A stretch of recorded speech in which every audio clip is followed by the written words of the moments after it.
참고해 주시겠습니다.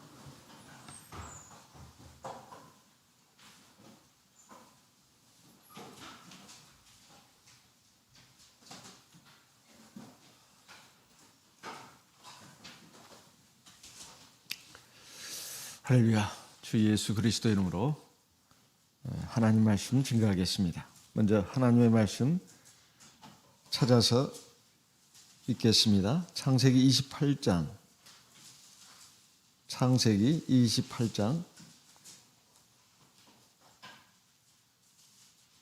20절 제가 읽고 21절은 같이 읽겠습니다. 창세기 28장 20절 제가 읽고 21절은 같이 읽겠습니다. 야곱이 서원하여 가로되 하나님이 나와 함께 계시사 내가 가는 이 길에서 나를 지키시고 먹을 양식과 입을 옷을 주사. 21절 같이 읽습니다. 나로 평안히 아비 집으로 돌아가게 하시오면 여호와께서 나의 하나님이 되실 것이요. 여기 말씀은 야곱이 하나님 앞에 서원하는 내용이 나옵니다. 이것은 하나님과 야곱이 어떤 관계가 될 것인가 하는 것을 보여주는 말씀입니다. 만약 하나님께서 나와 함께 계셔서 내가 가는 이 길에서 나를 지켜주시고 내 삶에 필요한 것들을 다 돌봐주시고 나를 평안히 아비 집으로 돌아오게 하시면 나는 여호와를 나의 하나님이 되게 할 것입니다. 하나님으로 모시겠습니다. 이런 말입니다. 이것은 하나님과의 관계에서 하나의 조건을 제시하는 것이죠. 내가 생활 가운데서 이러이러한 것들을 체험한다면 내 인생의 결론은 다른 게 아니라 하나님께서 나의 하나님이 되실 것입니다. 이런 말입니다.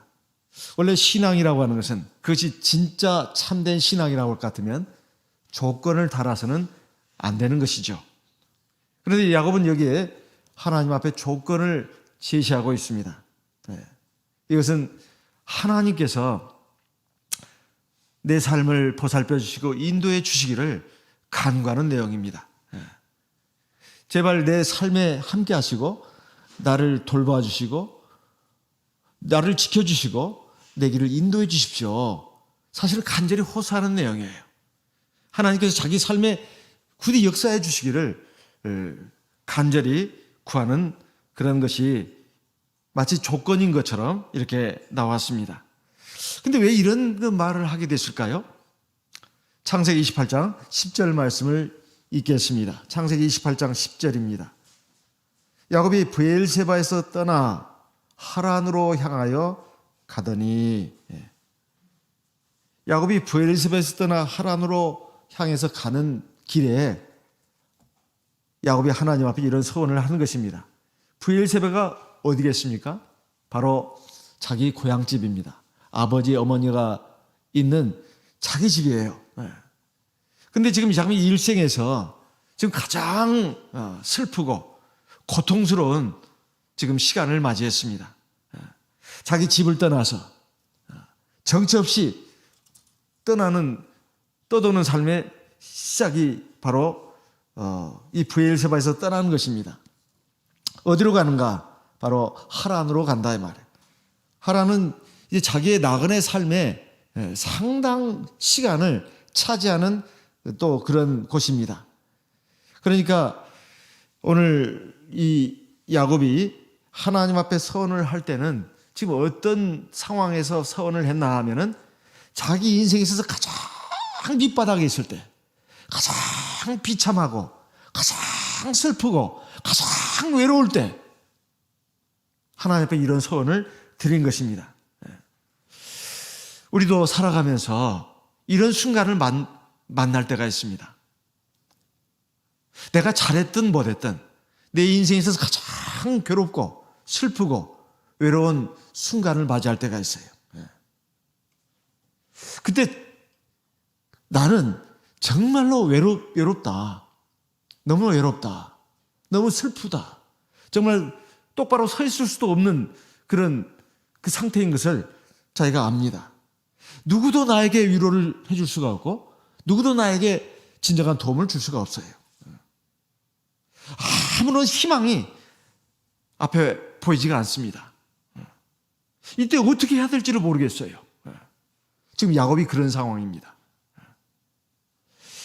이 세상에서 가장 자기를 사랑하는 사람이 누구나 하면 어머니예요. 어머니. 사실 이삭도 있죠. 그런데 리브가 어머니는 자기 배를 아파가면서 낳았습니다. 쌍둥이 낳는 게 보통 일이겠습니까? 여자가 아이 하나 낳는 게 보통 일이 아니에요. 근데 쌍둥이를 낳았어요. 밉든 곱든 간에 목숨을 걸고 낳은 자식들이기 때문에 다 소중합니다. 그런데 참 이 어머니는 이상했어요. 유독 그 첫째 애보다도 말이에요. 에서보다도 야곱을 어마어마하게 사랑했어요. 자식들도 다 압니다. 어머니 아버지가 누구를 사랑하는지. 야곱은 어머니의 사랑을 사실상 독차지한 거예요. 사실 원래 모성이라고 하는 것은 이건 세상에서 가장 크고 위대한 것입니다.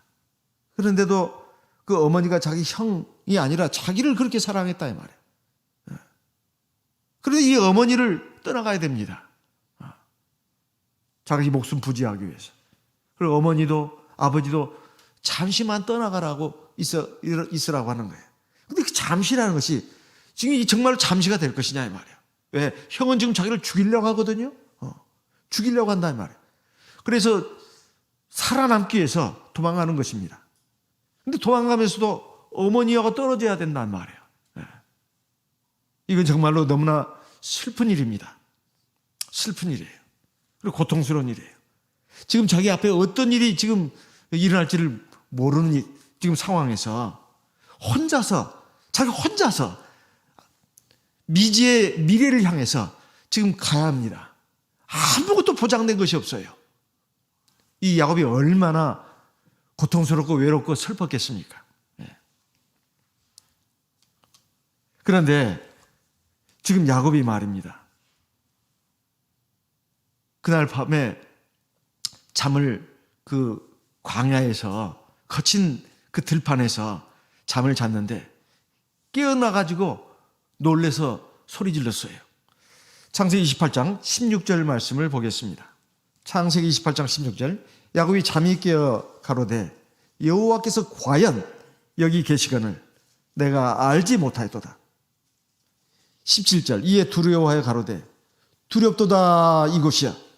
다른 것이 아니라 이는 하나님의 전이요 이는 하늘의 문이로다. 야곱이 지금 광야길을 걷고 있기 때문에 사실 아무도 없습니다. 사실 누가 있다 해도 사실 혼자예요. 실제적으로도 아무도 없었어요. 그리고 정말로 앞에 앞날에 대한 불안함, 두려움, 그리고 고독함, 쓸쓸함 속에서 또 어머니를 떠나온 그 슬픔, 그 비통함 속에서 지금 이렇게 가다가 이제 밤이 되니까 잠을 자야 되잖아요. 이리 뒤척 저리 뒤척하면서 잠을 제대로 잤겠습니까? 그래도 잠을 잤는데 밤에 하나님이 꿈에 나타나셔가지고 자기에게 말씀을 하시는 거예요. 그 하나님을 만나고 그 하나님의 말씀을 듣고 나니까 깜짝 놀란 거예요. 그래서 깨어나가지고 하나님께서 과연 여기 계시는데 내가 알지 못했구나. 두렵도다 이것이요. 이것은 바로 하나님의 전이고 하늘을 향하는 문이구나. 이렇게 아주 놀래가지고 소리를 질렀던 것입니다. 우리가 살아가면서 적어도 한 번 이상은 내가 가장 비참한 순간을 만날 때가 있습니다. 이건 하나님의 백성이라면 누구나 다 경험하는 일들입니다. 예외가 없어요, 사실은. 그럴 때 하나님께서 나와 함께 계시는 것을 느낀다면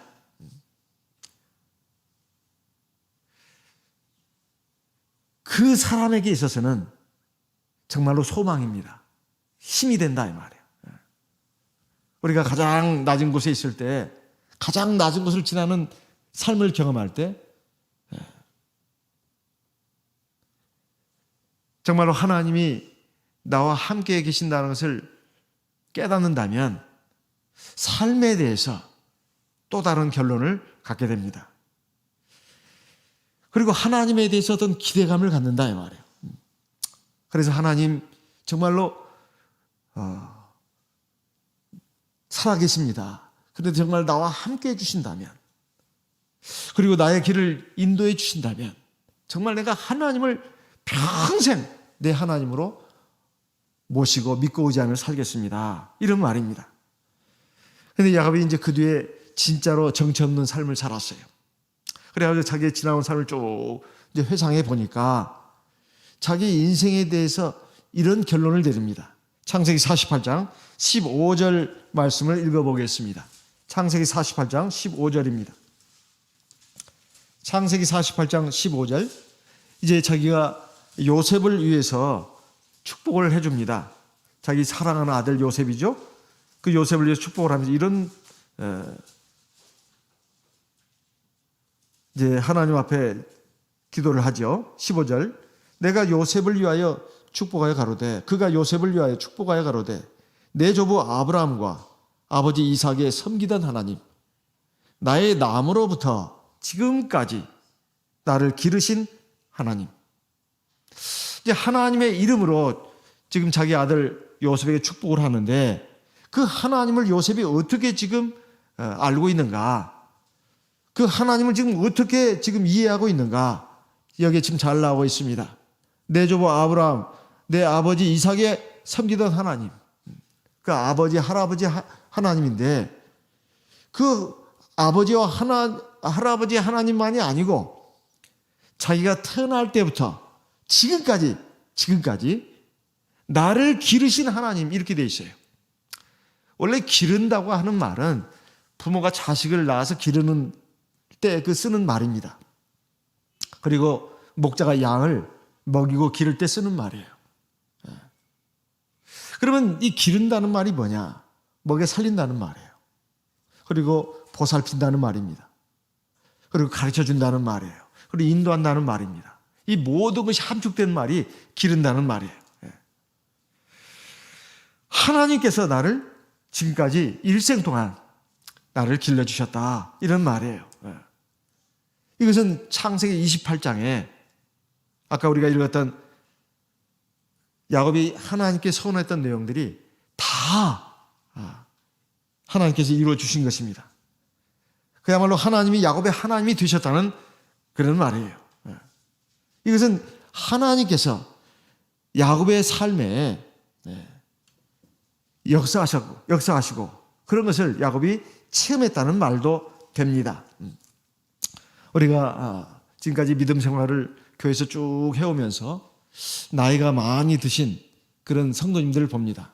특히 신앙의 그 연륜이 오래된 그 성도님들을 보게 되면 자연스럽게 입에서 나옵니다. 하나님의 은혜입니다. 입에서 말끝마다 하나님이에요. 하나님. 뭐 이게 잘 되면 하나님의 은혜라고, 뭐 잘못되면 우리 기도해야 되겠다고, 이런 말 합니다. 믿음 생활 제대로 안 하는 사람들은 그런 말이 안 나옵니다. 재수가 없었다고, 운이 나빴다고, 이런 식이에요. 그냥 기분 좋으면 깔깔깔 웃기만 하지 하나님 이름을 거론하지 않습니다. 또 괴롭고 슬픈 일이 있을 때도 그냥 막 깔아앉기만 하지 하나님을 찾을 줄 몰라요. 다 운이 나빴다고 그러고 막 이렇게만 말하죠. 세상적인 말, 인간적인 그 말만 이렇게 할 줄 알지 신앙의 바탕을 둔 말을 할 줄은 몰라요. 그래서 그런 분들은 세상을 떠날 때도 마음속으로 하나님을 향하고 하나님의 이름을 입에서 막 되뇌입니다. 아버지요, 하나님이요, 나를 붙들어 주십시오. 나를 지켜주십시오. 이제 내 영혼을 어서 취하여 가여 주십시오. 편안히 아버지 품에 들어가게 해주십시오. 이 자식들한테 또 무거운 짐이 안 되게 해주시고 주변 사람들한테 부덕이 안 되게 해주십시오. 어서 하나님 아버지 품으로 들어갈 수 있도록 인도해 주십시오. 이런 기도를 한단 말이에요. 믿음을 가지고 오랫동안 이렇게 하나님을 진실로 섬기고 의지하고 산 성도들은 그 연륜에서 그 신앙이 이렇게 묻어져 나오는 거예요.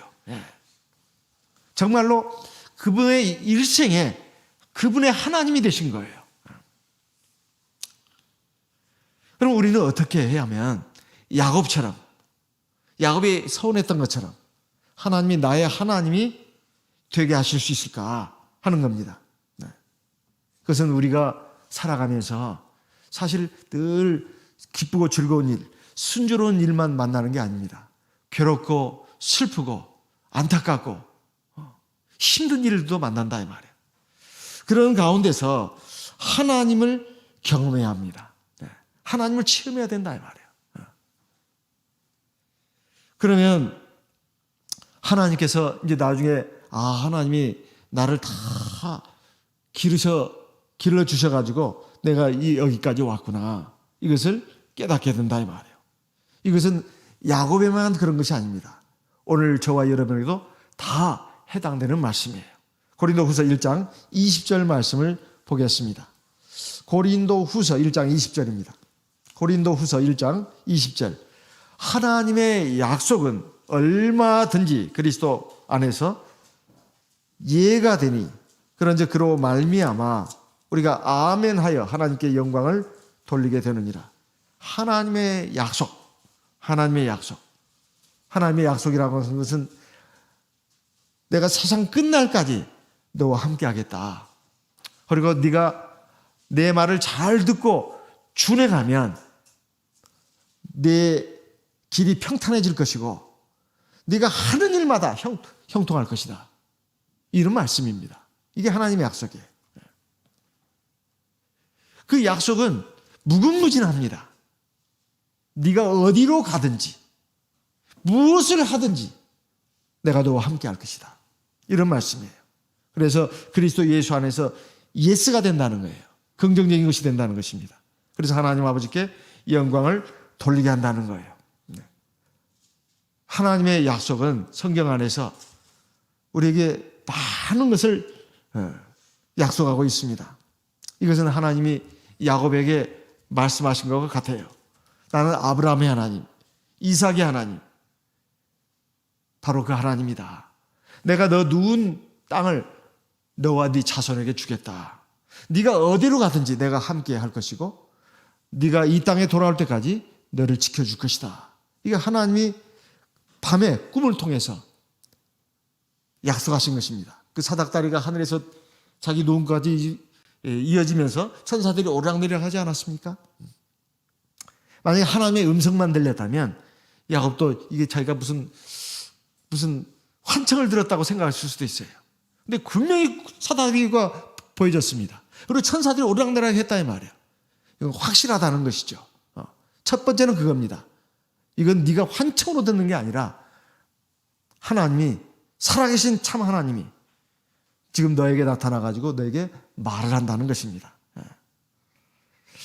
하나님께서 야곱의 일생을 이렇게 길러주신 것은 하나님께서 아브라함과 이미 약속을 하신 것입니다. 내가 네 후손에게 함께 하겠다는 거예요. 근데 이것은 오늘날 우리에게도 약속하신 것입니다. 언제요? 우리가 세례를 받을 때 우리는 예수님께 속한 사람이 되고 또 예수님께 속한 사람이 되면 우리 아브라함의 자손이 됩니다. 갈라디아 3장 27절 말씀을 읽어보겠습니다. 갈라디아 3장 27절 갈라디아서 3장 27절 누구든지 그리스도와 합하여 세례를 받은 자는 그리스도로 옷 입었느니라. 29절 같이 읽겠습니다. 29절 너희가 그리스도께 속한 자면 곧 아브라함의 자손이요 약속대로 유업을 이을 자니라. 아브라함, 이삭, 야곱과 우리가 무슨 관계가 있나? 오늘 우리는 신약 시대를 살고 있는데 아닙니다. 우리가 예수 이름으로 세례를 받으면 우리는 예수께 속한 사람이 돼요. 그리스도인이 되는 겁니다. 크리스찬이 되는 거예요. 그럼 그것도 끝이냐? 아니라. 바로 아브라함의 자손이 되는 거예요. 아브라함이 자손이 되는 겁니다. 그래서 아브라함에게 약속하신 것이 다 우리에게도 다 임하는 것이다. 이런 거예요. 우리가 살아가면서 끊임없이 하나님을 이렇게 체험하도록 되어 있는데, 이건 하나님이 아브라함에게, 이삭에게, 야곱에게 약속하신 것입니다. 그럼 야곱은 어떻게 해서 하나님을 체험했을까요? 야곱은 어떻게 해서 하나님을 자기 하나님이 되게 했을까요? 야곱이 라반의 집에 가서 이제 생활을 하면서 어느 정도 시간이 지나갔습니다. 이제 집에 돌아갈 생각을 했어요. 그 세월이 장장 20년입니다. 짧은 세월이 아니에요. 20년. 창세기 30장 43절 말씀을 보겠습니다. 창세기 30장 43절입니다. 창세기 30장 43절.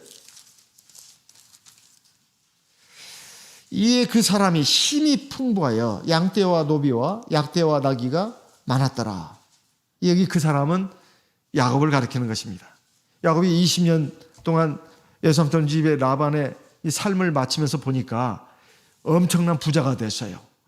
처음엔 지팡이 하나만 들고 왔었는데 이제 부자가 됐어요. 소, 양, 그리고 많은 낙타, 나귀뿐만 아니라 심지어는 노비도 있었다고 했어요. 이게 보통 일이겠습니까? 지금 처가살이하고 있는데 어찌 자기 밑에 이렇게 이제 노비까지 생기게 됐어요? 야, 이거 굉장한 부자입니다. 그런데 이것을 자기 외사촌 형제들이 곱게 보질 않았어요. 창세기 31장 1절 말씀을 보겠습니다.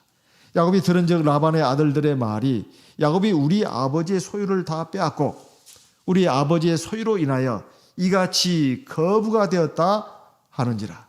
아이고, 이 외사촌 형제들이 야곱을 갖다가 굉장히 미워했습니다. 이놈이 빈털터리 빈손 와가지고 우리 집에 와가지고 우리 아버지 그것을 다 뺏어가지고 이렇게 부자가 된 거야. 이건 시기 질투에서 나온 말입니다. 그렇다고 해서 외삼촌 집이 뭐 재산이 줄었습니까? 아니에요. 전보다 더 나아졌습니다. 그런데도 이렇게 악평을 하는 것입니다. 이것은 외사촌 형제들만 그랬던 게 아닙니다. 외삼촌도 마찬가지였어요.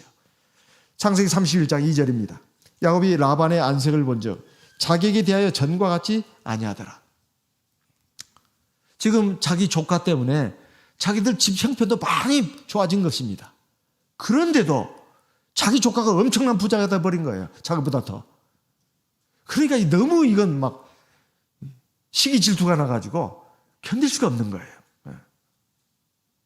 처음에 야곱이 라반의 집에 왔을 때는 조카야, 네가 비록 내 생질이긴 하지만 어찌 네가 공짜로 내 집에 일을 하겠느냐. 너도 네 집을 이루어야 되지 않겠느냐. 네가 먼저 말해라. 그러면 내가 삭슬 정해주마. 뭐 이렇게 시작됐던 것이 아니겠습니까? 그때 이걸 보면 이 라반이 그래도 정상적인 사람이에요. 아주 좋은 사람이라 할 것도 아닙니다. 이건 정상적인 거예요. 좀 우호적이었죠. 근데 지금은 완전히 달라졌어요. 딴판이 된 겁니다. 안색이 달라졌다고 하지 않았어요? 근데 야곱이 이렇게 왜 부자가 됐느냐? 이제 야곱이 자기 아내들을 불러가지고 말을 합니다.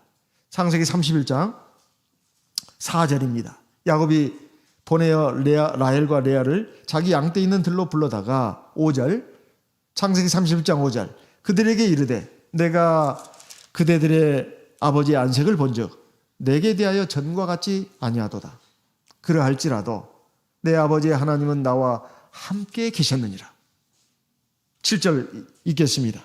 7절, 그대들의 아버지가 나를 속여 품삯을 10번이나 변역하였느니라.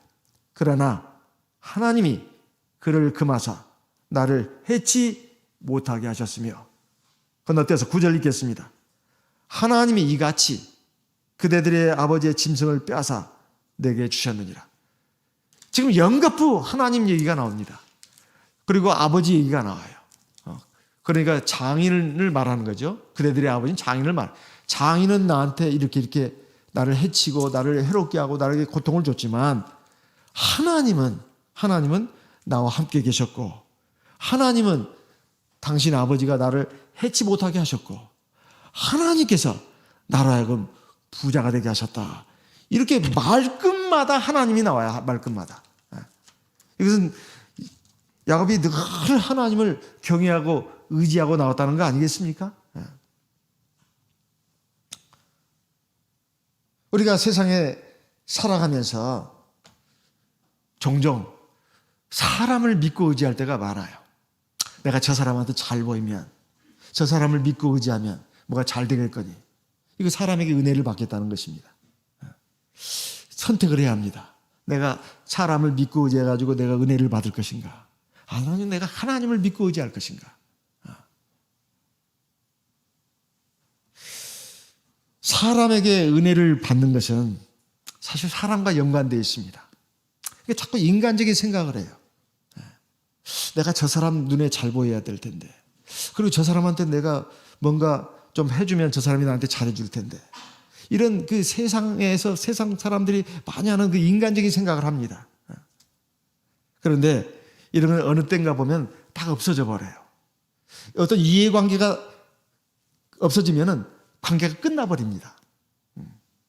아무 나에게 뭐 도움도 안 되고 이익도 안 되는 사람한테는 내가 잘해줄 이유가 없어요.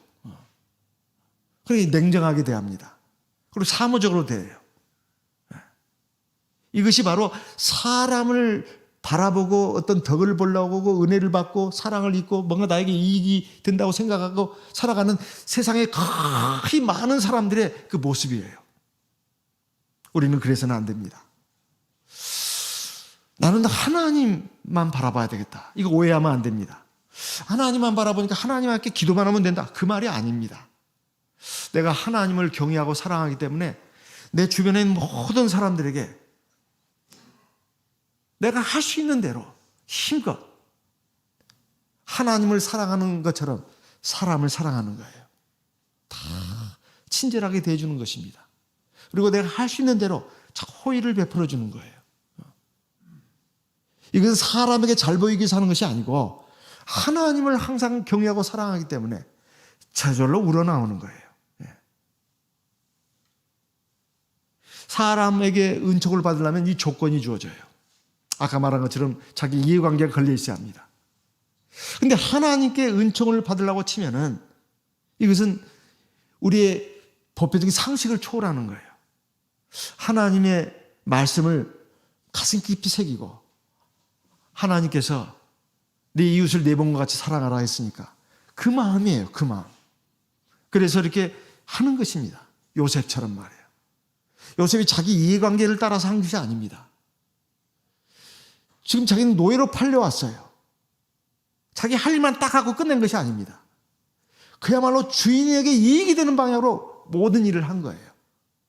주인이 그걸 다 보는 거 아닙니까? 그러니까 하나님이 요셉과 함께 하셨고 그리고 그것을 주인 보디발이 봤어요. 사람이 정말 지혜로운 사람은 신앙을 가진 사람이에요. 신앙을 가진 사람은 하나님의 말씀을 믿습니다. 그리고 하나님의 말씀이 자기 것으로 체화가 돼요. 저절로 우러나오는 거예요. 억지로는 안 됩니다. 억지로 하는 것은 다 한계가 있어요.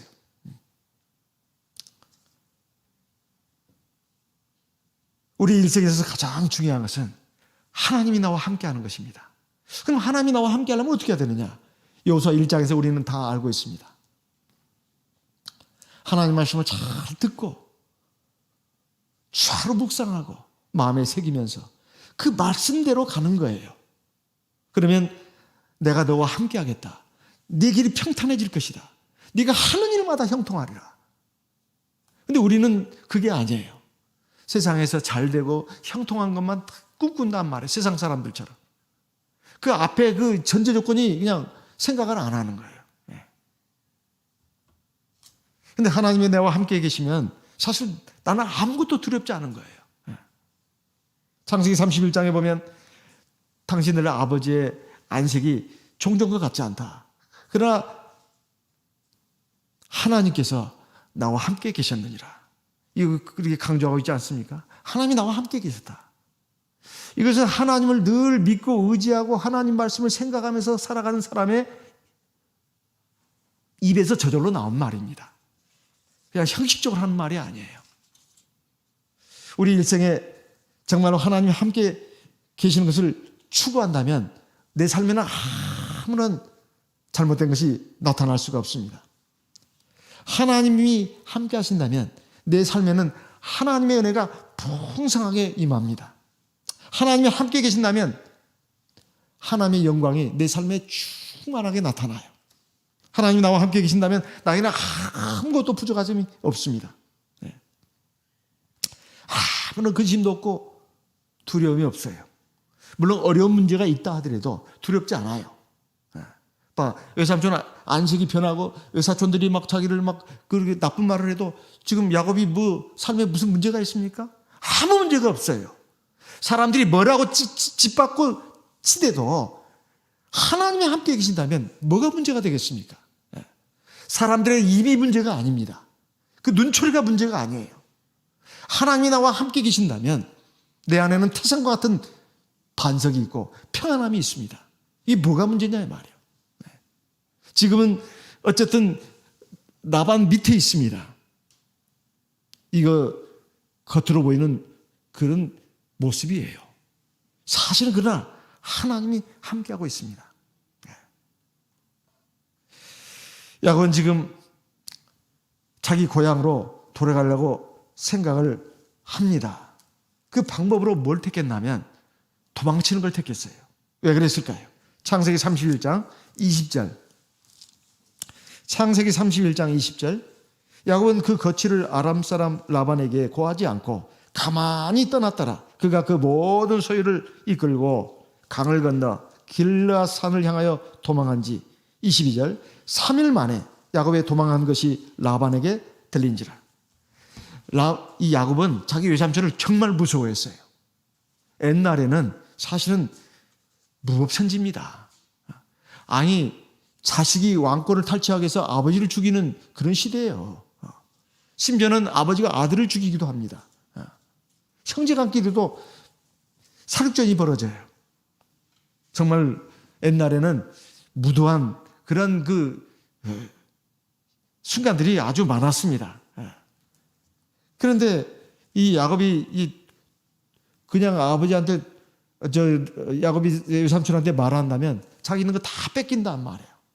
그리고 어떻게 될지 몰라요. 그리고 간다고 하더라도 또 무슨 일이 일어날지 모릅니다. 그런데 라반이 그 뒤를 추격해 왔지만 야곱을 해치지를 못했어요. 창세기 31장 29절 말씀 같이 읽어보겠습니다. 라반이 하는 말입니다. 라반이 자기 조카 야곱을 만나가지고 한 말이에요. 같이 읽어보겠습니다. 창세기 31장 29절. 너를 해할 만한 능력이 내 손에 있으나 너희 아버지의 하나님이 어젯밤에 내게 말씀하시기를 너는 삼가 야곱에게 선악간 말하지 말라 하셨느니라. 라반이 이렇게 막 3일 길을 달려왔지만은 이제 다음 날이면 야곱을 딱 붙잡습니다. 근데 그 전날 밤에 하나님이 라반에게 나타나셔가지고 너 야곱에게 절대 손대면 안 된다. 해치지 마라. 그러면 너가 정말로 너는 내가 가만 안 놔두겠다. 하나님의 말씀이에요. 사실 하나님께서 야곱과 함께 하신다는 거 아니겠습니까? 그래서 야곱은 평안히 자기 집으로 돌아갈 수 있었습니다. 사람의 모든 계획에는 하나님의 인도하심이 있어야 된다 하는 것을 우리가 알 수가 있습니다. 사람이 아무리 좋은 계획을 세워도 하나님의 인도하심이 없다면 그 계획은 성공하기가 힘듭니다. 하나님의 인도하심이 있어야 돼요. 요셉이 감옥 안에 있을 때 그는 그 같이 감옥에 들어온 왕의 술 맡은 관원장, 떡 맡은 관원장의 꿈을 풀어주지 않았습니까? 그러면서 이 요셉이 술 맡은 관원장에게 신신당부합니다. 당신이 자리를 회복하시거든, 다시 관직을 회복하시거든, 부디 나를 이 억울한 감옥에서 벗어나게 해주십시오. 바로 왕 앞에 내 억울한 사정을 좀 얘기 좀 해주십시오. 청탁을 한 거예요. 근데 이 청탁은 정당한 청탁입니다. 왜? 꿈까지 풀어줬으니까. 근데 이 술 맡은 관원장이 그걸 까맣게 잊어버렸어요. 이건 보통 일이 아닙니다. 그렇죠? 보통 일이 아니에요. 어떻게 잊을 수가 있어요? 어떻게 3년 동안이나 잊어버릴 수가 있습니까? 하나님의 역사예요. 근데 그때 요셉의 태도가 중요합니다. 진짜 믿을 사람이 없네. 사람에 대해서 실망하고, 그리고 자기 신세 한탄하고, 나는 이렇게 이제 끝나는가 보다. 이렇게 요셉이 좌절하고 절망했다면 극단적인 선택을 했을지도 몰라요. 근데 요셉은 그러지 않았습니다. 누가 봐도 이거 실망스러운 상황이고, 고통스러운 상황이고, 절망스러운 상황이에요. 이제 모든 희망이 다 사라진 거예요. 근데 요셉이 어떻게 했죠? 요셉은 절망하지 않았습니다. 하나님을 끝까지 믿고 의지했어요. 과연 하나님께 역사하셨습니다. 바로 왕에게 엄청난 꿈을 꾸게 하지 않았습니까? 그 꿈을 해석할 수 있도록 이제 등장하는 거예요. 요셉이 감옥에서 나오게 됐습니다. 이런 요셉의 이야기는 우리가 너무나 잘 알고 있습니다. 이거 우리에게 뭘 알려줍니까? 우리가 살아가면서 가장 중요한 게 뭐냐? 하나님을 믿고 의지하는 것입니다. 사람을 믿고 의지하는 게 아니에요. 술 맡은 관원장, 그렇게 내가 잘해줬습니다. 싹 잊어버렸어요. 실수로 잊었는지 아니면 고의로 잊었는지는 성경에 나오지 않았습니다. 이런 해석도 있습니다. 고의로 잊어버릴 수도 있다. 고의로. 자기가 자기 여러 가지 것들이 또 들통날 수도 있기 때문에 요셉을 갖다가 감옥에서 못 나오게 하려고 일부러 말 안 했을 수도 있다는 해석도 있습니다. 그렇게 해석할 수도 있습니다.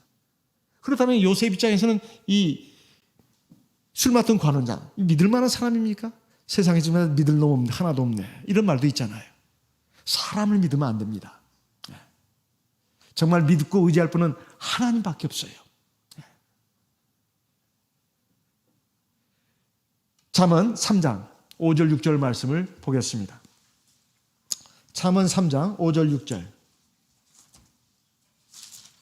잠언 3장 5절 6절 같이 읽어보겠습니다. 너는 잠언 3장 5절 6절입니다. 같이 읽어보겠습니다. 너는 마음을 다하여 여호와를 의뢰하고 내 명철을 의지하지 말라. 너는 범사에 그를 인정하라. 그리하면 내 길을 지도하시리라. 너는 마음을 다하여 하나님을 의지해라. 이게 첫째입니다. 마음을 다해서 하나님을 의지하라는 거예요. 네 지혜를 의지하지 말라는 거예요. 네 명철함을 의지하지 말라는 거예요. 네 머리를 의지하지 말라는 거예요. 네 생각을 의지하지 말라는 겁니다. 너는 모든 일에 범사에 하나님을 인정하라는 거예요. 내 마음에 들든 마음에 들지 않든, 좋은 일이든 나쁜 일이든, 기쁜 일이든 슬픈 일이든 다 그게 하나님의 손길이 있다. 그걸 인정하라는 것입니다. 이것이 전제 조건이에요. 이게. 그래야 하나님이 너의 길을 인도하신다는 거예요. 어떻게 해요? 가장 좋은 길로. 우리가 살아가면서 정말로 내가 그렇게 하고 있는가? 이거 한번 따져볼 필요가 있습니다.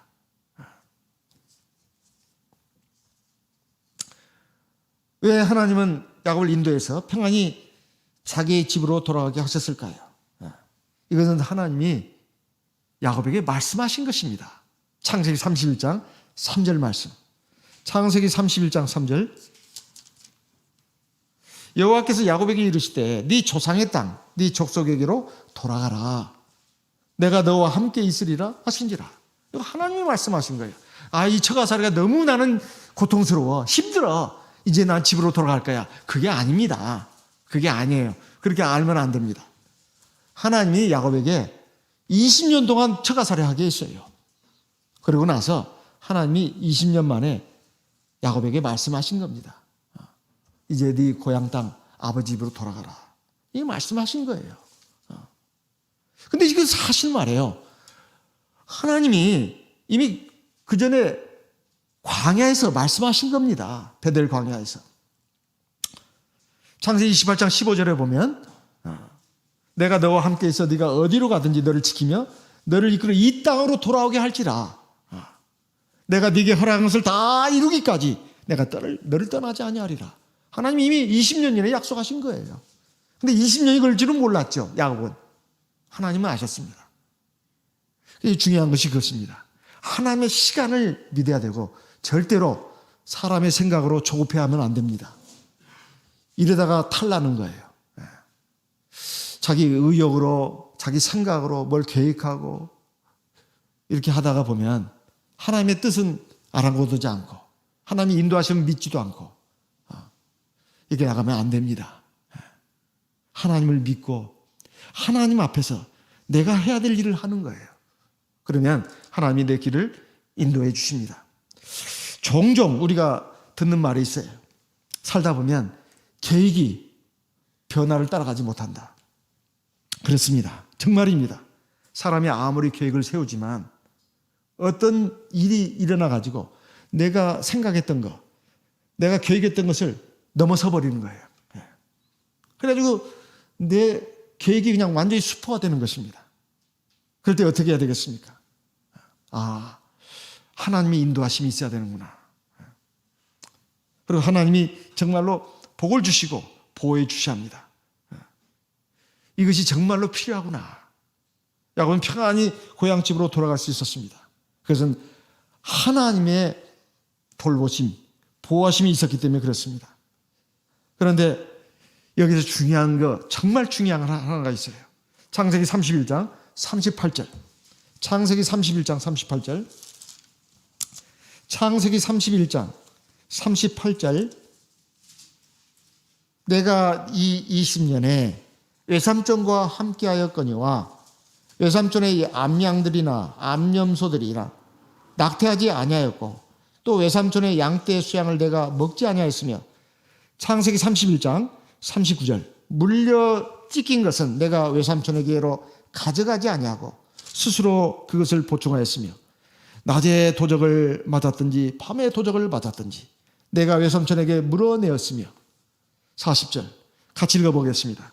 내가 이와 같이 낮에는 더위를 무릅쓰고 밤에는 추위를 당하며 눈붙일 겨를도 없이 지내었나이다. 41절 내가 외삼촌의 집에 거한 이 20년에 외삼촌의 두 딸을 위하여 14년 외삼촌의 양떼를 위하여 6년을 외삼촌을 봉사했거니와 외삼촌께서 내 품삯을 10번이나 변역하셨으니 42절 같이 읽어보겠습니다. 우리 아버지의 하나님 아브라함의 하나님 곧 이삭에 경외하는 이가 나와 함께 계시지 아니하셨다면 외삼촌께서는 이제 나를 공수로 돌려 보내셨으리라마는 나의 고난과 내 손에 하나님이 나의 고난과 내 손의 수고를 감찰하시고 어젯밤에 외삼촌을 책망하셨나이다.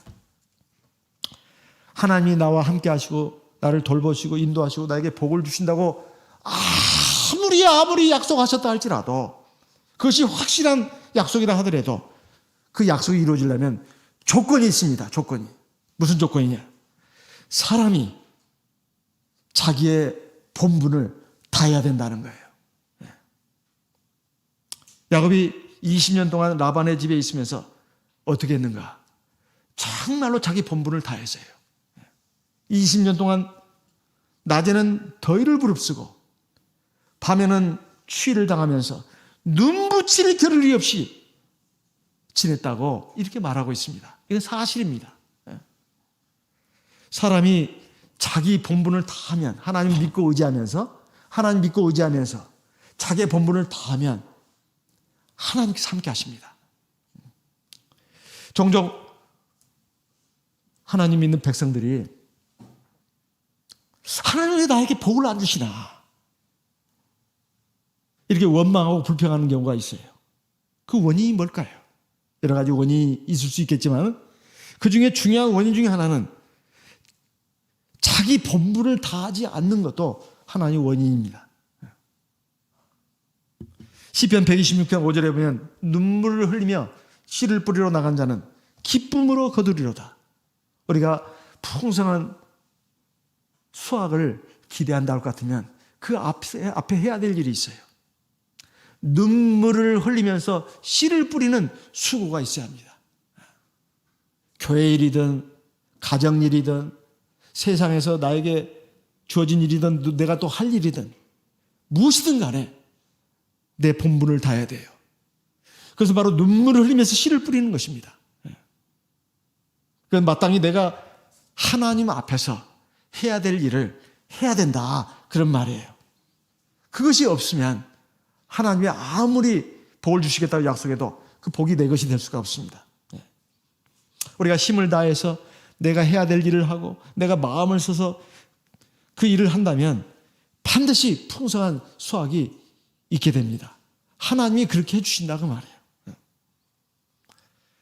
마땅히 내가 해야 될 일을 하지도 않으면서 하나님께서 나에게 함께 해주실 것을 어떻게 기대할 수 있겠습니까? 하나님 앞에 내가 마땅히 해야 될 일을 한다면 하나님께서 반드시 나에게 풍성한 수확으로 주십니다. 모르드게가 에스더에게 이제 우리 이스라엘 백성들이 다 죽게 생겼다, 그러면서 자기 모르드게가 에스더에게 말해주지 않습니까? 오늘 네가 이 왕후의 자리에 있는 것이 바로 이때를 위함이 아닌 줄 누가 알겠느냐. 에스더는 그 말을 듣고 뭘 했습니까? 막 걱정하고 두려워하고, 아유 큰일 났습니다, 아이고 나는 몰라요, 이제 알아서 하세요, 나는 이제 이 왕후에 있으면 됩니다, 그러지 않았습니다. 먼저 금식을 했어요. 금식. 그러면서 기도를 했습니다. 그냥 기도가 아니에요. 금식 기도입니다. 그러면서 중요한 결심을 하잖아요. 내가 이렇게 금식을 하면서 내 본분을 다하려고 합니다. 그리고 왕을 만나겠습니다. 왕을 만나서 죽는다 해도 나는 상관이 없습니다. 죽으면 죽으리다, 그 말이 거기서 나온 말 아니겠습니까? 그래가지고 이제 모르드게 말을 들은 이 에스더가 이게 내 본분이다, 이렇게 생각한 거예요. 모르드게가 또 한 말 중에 네가 만약에 왕후의 자리에 있으면서 그 일을 하지 않는다면 너는 분명히 망할 것이다. 유대인들은 다른 사람을 통해서 반드시 구원을 받을 것이다, 이렇게 말했습니다. 에스더는 내가 하겠습니다. 자기 본분을 다했어요. 금식 기도를 하고, 그리고 가서는 정말로 몰골이 말이 아니죠. 말이 아니에요. 사람이 3일 동안 굶었는데 몰골이 말이겠습니까? 그런데 이제 그 기도를 했다 이 말이에요. 왕의 눈에 에스더가 이렇게 예쁜 적이 없었어요. 눈에 확 들어왔습니다. 호를 던졌잖아요. 왕의 허락도 없이 왕 앞에 나가면 죽임을 당하게 돼 있는데 왕비를 살리기 위해서 호를 던진 거예요. 에스더요, 그대에게 무슨 소원이 있느냐, 말해봐라. 에스더가 말하지 않았습니까? 하나님이 역사하셨습니다. 함께 하셨어요. 왕을 감동시킨 거예요. 이 하나님의 역사입니다.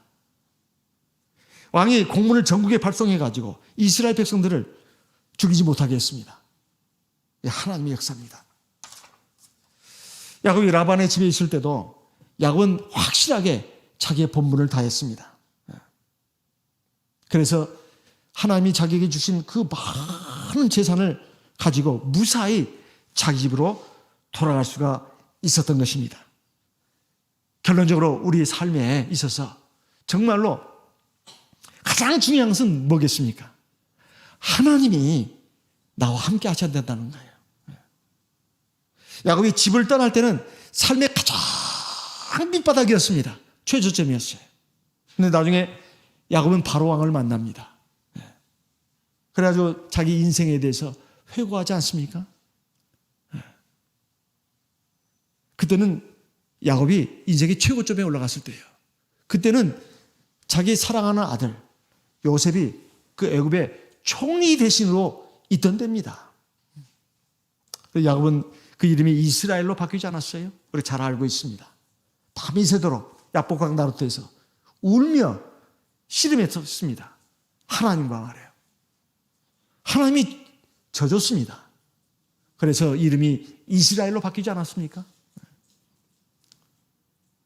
우리가 이 야곱의 일생을 보게 된다면 그가 세상적으로도 그리고 영적으로도 하나님께 얼마나 많은 은혜와 복을 받았는지 몰라요.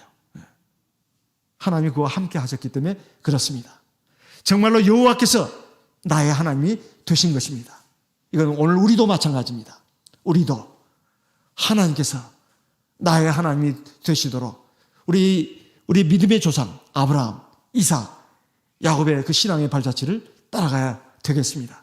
그러한 저와 우리 성도님들 되시기를 간구하는 바입니다. 다 같이 묵도하시겠습니다. 할렐루야. 아멘.